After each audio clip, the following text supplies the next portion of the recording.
कांवर दान भर दो, तुम करुणा के सागर हो प्रभु। मेरी गागर भर दो, तुम करुणा के सागर हो प्रभु। मेरी गागर भर दो, हर वीरम हर गौतम हरे कृष्णा हरे हरे।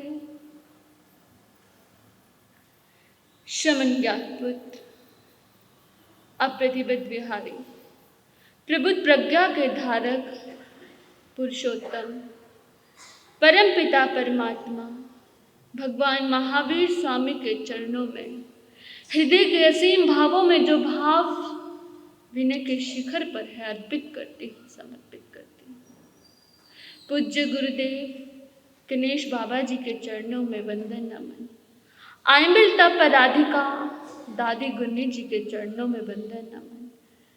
पूज्य गुरुवर्य तुल्य निधि ज्योति जी महाराज सा एवं मम आराध्य गुरुनी डॉक्टर मुक्ता जी महाराज सा समस्त गुरुवर्या के चरणों में कोटिशः वंदन नमन।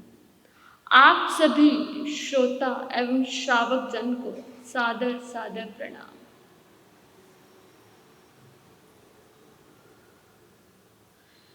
कल कहा था कि सुनने की, श्रवण करने की तैयारी कर कर आना। आप हमारे माता पिता तुल्य श्रावक व श्राविका जन इस जीवन के निर्वाह के लिए भोजन, जल और स्थान की जो निर्भरता हमारी आपके ऊपर है, उसका ऋण, मतलब कि भोजन, पानी और स्थान हमें अब जीवन जीने के लिए आपसे मिलता है, उसका ऋण हम कैसे चुका सकते हैं? इस साधना काल में, इस साधना करते हुए साध्य काल में जो भी हमें मिले वो आपके साथ क्या किया जाए? साझा किया जाए। आपके साथ क्या किया जाए? बांटा जाए। तो हमारा ऋण क्या हो सकता है? चूक सकता है, क्योंकि आपका अन्न खाते हैं, आपका पानी पीते हैं और आपके दिए हुए स्थान पर ही हम क्या रहते हैं। तो जितना भी है साध्य काल में हमें मिला वो आपके साथ बांटा जाए तो थोड़ा बहुत हमारा ऋण आप लोगों से उतर सकता है, क्योंकि आप क्या है? हमारे माता पिता, श्रावक श्राविका जन। इस पूरे जीवन के भाग दौड़ में आप 1 घंटा, सवा घंटा निकाल कर यहाँ आते हैं। 1 सवा घंटा, वो 50 मिनट आपके जीवन के आप निकाल कर यहाँ आए हैं। और उसमें भी अगर आपको मनोरंजन ही चाहिए तो, उसमें भी आपको हास्य कविता ही चाहिए तो, हास्य कविता के लिए आपके पास इंटरनेट है, नेटफ्लिक्स है, अमेज़न है, फेसबुक, व्हाट्सएप, सब कुछ है जिसमें आपके मन का क्या हो? रंजन हो, मनोरंजन हो, आप हंसो, खिलखिलाओ। लेकिन नहीं, ये 1 घंटा आपके लिए भी, हमारे लिए भी, इसी 1 घंटे में आपसे मुलाकात होती है जिसमें हम कह सकें और आप सुन किसको? विषय की गंभीरता को समझ सको। थोड़े गंभीर हो जाइए, थोड़े से उस आत्मा की प्यास को जागने दीजिए अपने भीतर की प्यास को। आपके मन को जो पसंद है वो सुनने के लिए आपके पास कितने घंटे हैं? 23 घंटे हैं और सारे साधन भी क्या है? उपलब्ध है। ये मन बड़ा चंचल है, ये मन बड़ा चंचल है, कैसे तेरा भजन करूं? क्या? ये मन बड़ा चंचल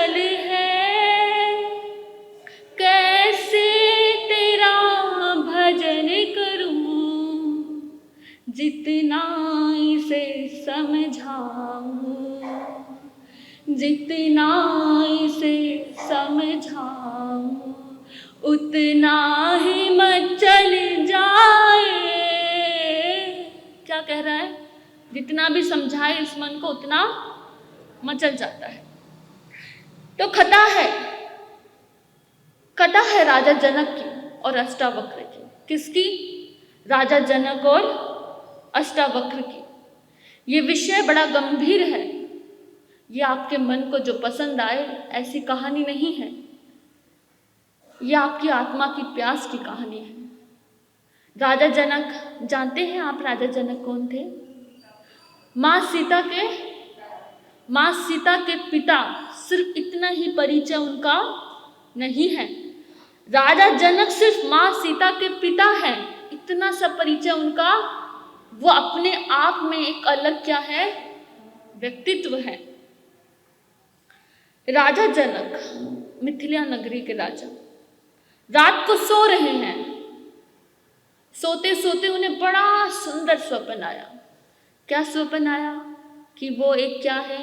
भिक्षु है। आपको आता है ऐसा स्वप्न? स्वप्न में भी आपको दिखता है कि मुझे सोने की चूड़ी मिल गई, मुझे आज ये गिफ्ट मिल गया। आपको मिलता है व्यापार में बढ़ोतरी हो गई। पर राजा जनक को क्या स्वप्न आ रहा है? वो भिक्षु है और 3 दिन से उन्हें कुछ भी खाने को नहीं मिला। 3 दिन से राजा भिक्षा के लिए भटक रहे हैं लेकिन खाने को नहीं मिला। 3 दिन बाद किसी ने उनको चावल और दाल दान में दिया। चावल और दाल दान में मिला। वो आए और मिट्टी के पात्र में उसको क्या करने लगे? पकाने लगे। चावल दाल पक रहे हैं, इतने में क्या 2 आते हैं बैल। क्या आते हैं? 2 बैल आपस में लड़ते हुए आते हैं और राजा जनक की मिट्टी के पात्र को बिखेर देते हैं और वो दाल चावल वहीं। ऐसा सपना राजा जनक देख रहे थे कि तभी उनकी आंख खुल जाती है। आंख खुलते ही वो सोचते हैं, ये सपना इतना सच्चा प्रतीत हो रहा था, कभी नहीं ये सच है। हम सबको सपने आते हैं, हम सबको लगता है कि नहीं ये सच है। इतना असली लग रहा था, इतना सत्य लग रहा था कि राजा आश्चर्य में आ गया कि ये सत्य है या जो मैं राजा जनक बनकर बैठा हूँ ये सत्य है? क्या ये स्वप्न सत्य है या मैं अभी जो देख रहा हूँ वो सत्य है? राजा जनक को धर्म चर्चा का बड़ा शौक था। वो आए दिन अपनी सभा में बड़े बड़े विद्वानों को बुलाकर धर्म की चर्चा किया करता था। तो उस दिन भी उसने कहा कि मुझे ऐसा स्वप्न आया है, तो आज इस विषय पे चर्चा होगी कि ये सत्य है कि ये सत्य है। अगर आपसे पूछा जाए तो कि सपना सत्य है या जो आप आंख खोलकर देख रहे हैं वो सत्य है? राजा ने सभा बुलाई और 1000 गाय का दान रखा। क्या? 1000 गाय का दान। गाय भी कैसी? जिनके सर के ऊपर क्या लगा हो? सोना लगा हो और उसमें लगे हो हीरे। क्या वैभव होगा राजा का? 1000 गायों के सर पे सोना लगा हो और सोनों में जड़ा हो हीरा। जो कोई विद्वान भी नहीं होगा वो भी चल पड़ेगा, मैं भी कुछ कहानी सुना दूंगा, क्या पता एक आधी गाय तो मुझे भी मिल जाए। तो सभा लगी हुई है, सब कह रहे हैं नहीं महाराज शायद ये सत्य है, शायद स्वप्न सत्य है। कोई कह रहा है नहीं जागृत सत्य है। राजा को संतोष नहीं हो रहा। मैंने कल कहा था सुनते सबको है लेकिन श्रवण हृदय से होता है, जो बात हृदय में उतर जाए। राजा सुन रहा है लेकिन राजा का श्रवण नहीं हो रहा, हृदय में कोई बात जच नहीं रही। वही नगरी के एक माने जाने विद्वान पंडित आते हैं, कोहोल ऋषि। कौन आते हैं?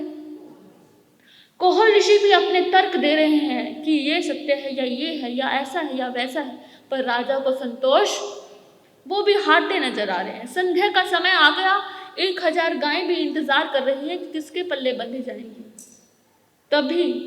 तभी सभा में, ध्यान से सुनना, तभी सभा में एक 12 साल का युवक जो 8 जगह से टेढ़ा और मेढ़ा है। क्या? कूब निकला हुआ है उसका 8 जगह से। अष्टावक्र, अष्टा मतलब 8, वक्र मतलब टेढ़ा। 8 जगह से जो टेढ़ा है वो रेंग रेंग के उठ पीट के सभा में प्रवेश किया और बोला मैं आपका उत्तर दूंगा। कौन है अष्टावक्र? अष्टावक्र वही है, कोहार ऋषि के पुत्र।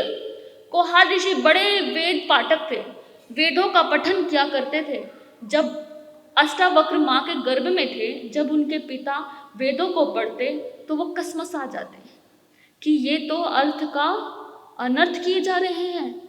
इतने बड़े पंडित होकर जिनको लोग पूजते हैं, जिनकी लोग पूजा करते हैं, ये वेदों का अनर्थ कर रहे हैं, ये शब्दों का सही अर्थ बता नहीं रहे। वो जब भी कसमसाते तो उनका एक अंग क्या हो जाता, जैसे ही गर्भ में 8 बार उन्होंने अपने पिता को सुना और 8 बार वो कसमसाए कि नहीं ये गलत है, ऐसा नहीं है, तो वो 8 जगह से क्या हो गए, टेढ़े हो गए। वो 12 वर्ष का युवक सभा में प्रवेश कर रहा है, सब उसकी ओर देखते हैं। विद्वानों की सभा में ये 8 जगह से टेढ़ा, ये सत्य को बताएगा, ये राजा को बताएगा। सब जोर जोर से हंसने लगे। अब आपकी सभा में भी कोई फटीचर आदमी आ जाए, जिसके सर पे कपड़ा नहीं, कपड़े भी फटे हुए हैं, रंग बिल्कुल काला है, और कहे कि महाराज साहब मुझे आपसे ज्ञान की बात करनी है, तो आपके मन में भी अचंभा होगा, ये हमारी दृष्टि ही ऐसी है। अष्टावक्र ने प्रवेश किया, सब हंसने लगे। राजा जनक को भी हंसी आ गई। राजा जनक तो बड़े विद्वान थे, आत्मज्ञानी थे, उन्हें भी हंसी आ गई। उनकी हंसी को देखकर अष्टावक्र भी जोर जोर से हंसने लगे। इतनी जोर से हंसे अष्टावक्र कि राजा और सभासन चुप हो गए। कह रहे, अरे हम हंसते हैं, हमें पता है कि तेरे रूप को, तेरे रंग को देखकर हम हंस रहे हैं बालक, तू किस लिए हंसता है? राजा जनक ने पूछा, हे पुत्र तू किस लिए हंसता है? सभा हंस रही है, ज्ञात है, तू किस लिए हंसता है? कहते मैं इसलिए हंसता हूँ, मैंने सुना था विद्वानों की सभा लगी है। किसकी सभा लगी है? विद्वानों की सभा लगी है, लेकिन यहाँ तो सभी चमार बैठे हैं। चमार? राजा को चमार कह दिया? इतने बड़े बड़े विद्वान, उनको चमार कह दिया? राजा एकदम शांत हो गए। कह चमार? चमार किस प्रकार? कह रहे किसको देखकर हंसे? चमड़ी को देखकर हंसे। चमड़ी को कौन देखता है? चमड़ी का काम कौन करता है? चमार ही तो करता है। मुझे देखकर हंसे तो चमड़ी को देखकर हंसे, तो चमड़ी को देखने वाला कौन है? तुम सब क्या हो? इस शरीर को देखकर हंसते हो? 5 भूतों से बनकर ये शरीर बना है, 5 भूतों से बनकर तुम्हारा शरीर बना है, तो क्या इस मिट्टी पर हंसते हो? जिस परमात्मा ने तुम्हारा शरीर बनाया, उसी परमात्मा ने मेरा शरीर बनाया, क्या उस परमात्मा पर हंसते हो? राजा जनक के पांव तले जमीन खिसक गई कि 12 साल का युवक ऐसी गहन बात बोले। तो सुनो, मेरे पिता तुमसे हार रहे थे कहोल ऋषि, तो मैं तुम्हारा जवाब देने आया हूँ। तुमने पूछा कि ये सत्य है कि ये सत्य है, बोले कि ना ये सत्य है ना ये सत्य है, ना तुम जो रात को सोते हो ना तुम वो सत्य हो, ना जो तुम आंखों से देख रहे हो वो सत्य हो। तो कहते फिर क्या सत्य है? कह रहे जहां जिस अधिष्ठान में ये घटित हो रहा है, किसमें घटित हो रहा है? ये सब किसमें घटित हो रहा है? आत्मा में। हम किसकी शक्ति से देख रहे हैं? चाहे हम रात को सोए, चाहे खाए, चाहे पिए, जो भी हम सब कर रहे हैं, अगर डेड बॉडी हो तो कुछ कर सकती है क्या? उसके अंदर कौन है? आत्मा है, तभी तो सब क्रियावंतित है। तो कौन? आत्मा सत्य है, ना तेरा स्वप्न सत्य है, ना तेरा जागृत सत्य है। राजा तो एकदम अम्बा रह गया। सभा खत्म हो गई, अष्टावक्र चले गए। राजा जनक भी अपनी सभा से उठ गए। रात भर उनको बेचैन रही, नींद नहीं आई। इतनी सभा का मैं आयोजन करता आया हूँ, इतनी सभा को मैंने आयोजन किया, पर आज तक भी ऐसा युवक, ऐसा बालक मैंने नहीं देखा। मन में जिज्ञासाएं उत्पन्न होने लगी। सुबह उठते ही घोड़े पर सवार होकर अष्टावक्र को ढूंढने चल पड़े और देखा जिसकी जैसी रुचि हो वो वही देखेगा। अब राजा जनक कौन थे? आत्मज्ञानी थे, नहीं तो कोई क्या पुरस्कार देता, बात खत्म हो जाती। लेकिन उनके भीतर क्या हुई? बेचैनी। वो बेचैनी क्या बताती है? कि राजा जनक प्यासे हैं, जिज्ञासा है। जिसके पास जो जिज्ञासा है, जो प्यास है, वो उसी को ढूंढता है। मैंने कल कहा था, अगर आपको साड़ी लेनी है तो आप साड़ी की दुकान पे ही जाओगे, अगर आपको गहने खरीदने हैं तो गहने की दुकान पे ही जाओगे। अब वो कहाँ जा रहा है? खोज रहा है अष्टावक्र की कि कहाँ गया वो बालक, वो तो मेरी बहुत सी जिज्ञासाएं समाप्त कर सकता है। ऐसे ही रामकृष्ण परमहंस के पास एक बार विवेकानंद आए। विवेकानंद का नाम सुना है आप सबने? विवेकानंद का नाम पहले नरेंद्र था, विवेकानंद नाम उन्होंने रामकृष्ण परमहंस ने दिया। तो विवेकानंद बहुत सी बातें कर रहे हैं रामकृष्ण परमहंस से कि ऐसे कैसे, ईश्वर कैसे हो सकता है, ये कैसे हो सकता है, इसका प्रमाण दो, इसका प्रमाण दो।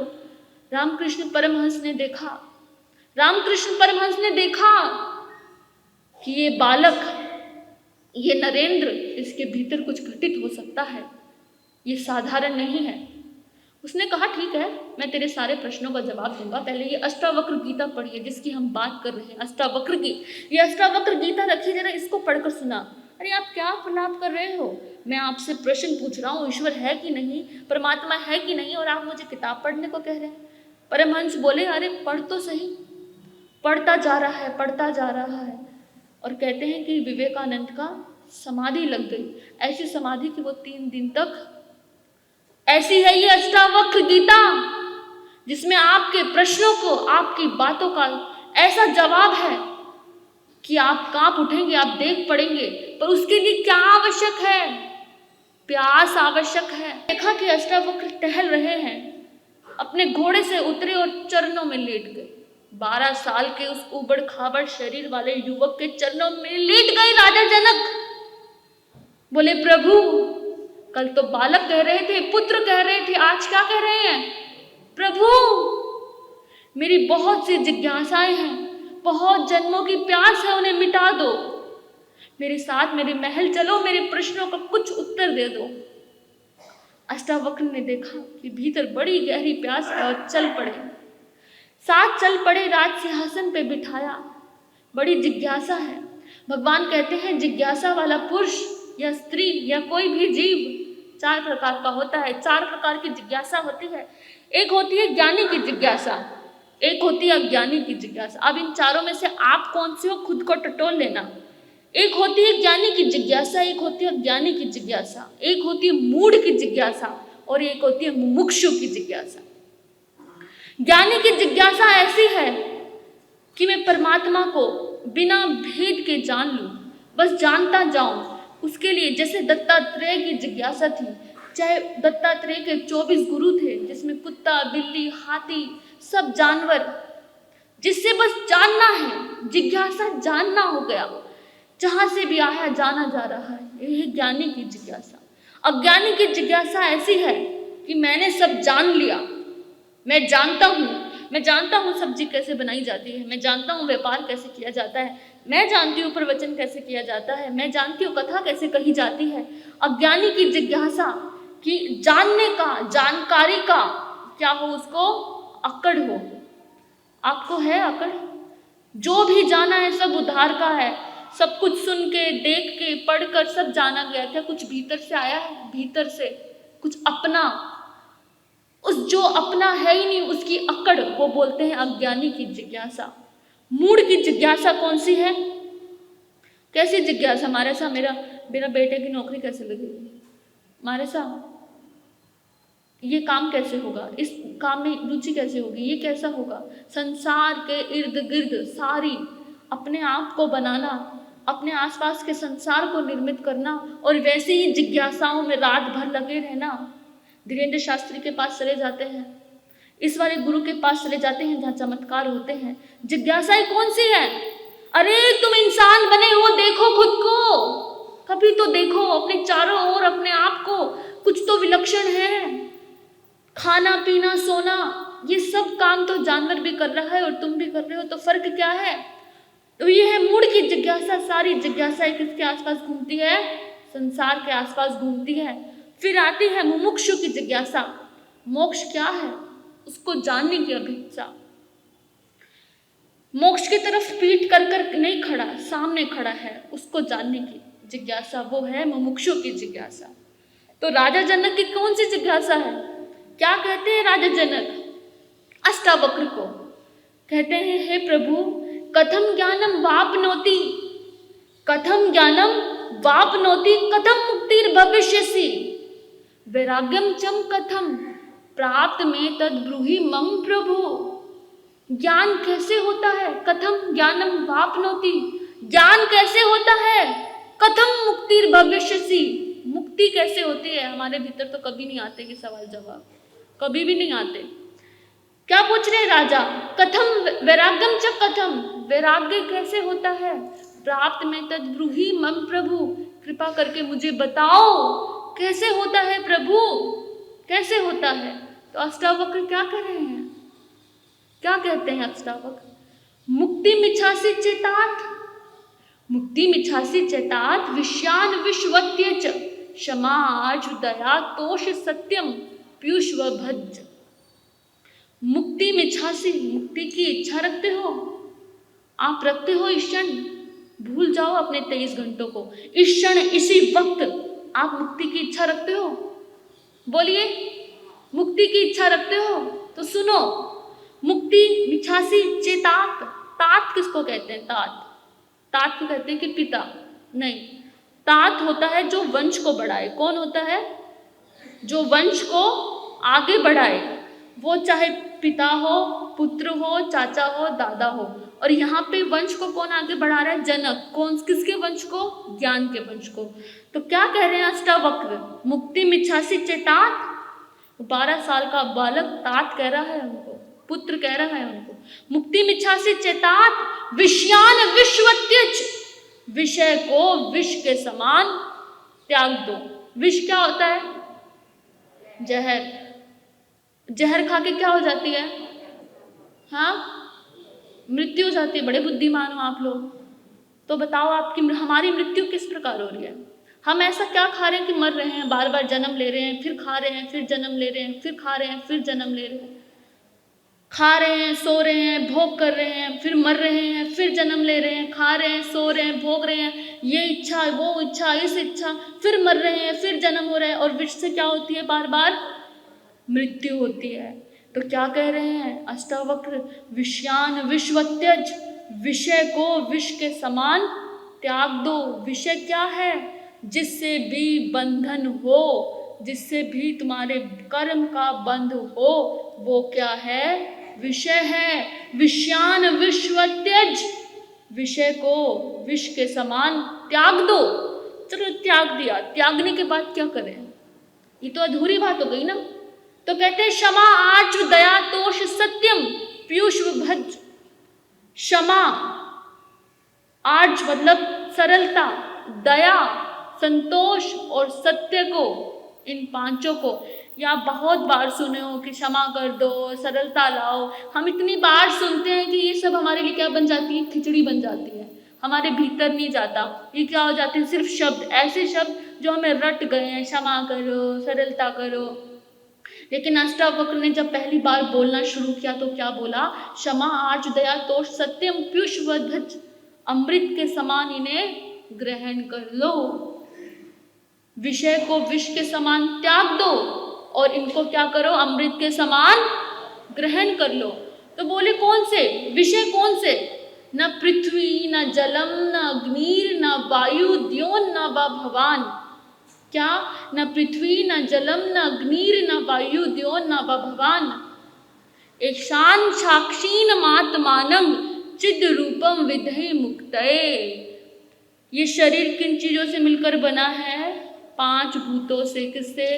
पृथ्वी से, अग्नि से, जल से, वायु से और आकाश से। ये सब बाहर भी दिखाई दे रहा है और ये सब हमारे भीतर भी है।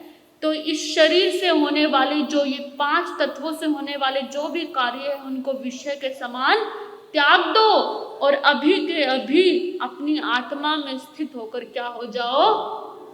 मुक्त हो जाओ, मुक्त हो जाओ। अष्टावक्र तो बहुत लंबी है, आज हमने इसके 3 पहरे लिए हैं। कौन से? कथम ज्ञानम वापनोति, कथम मुक्ति भविष्यसि, वैराग्यम चम कथम प्राप्त में तद मम प्रभो।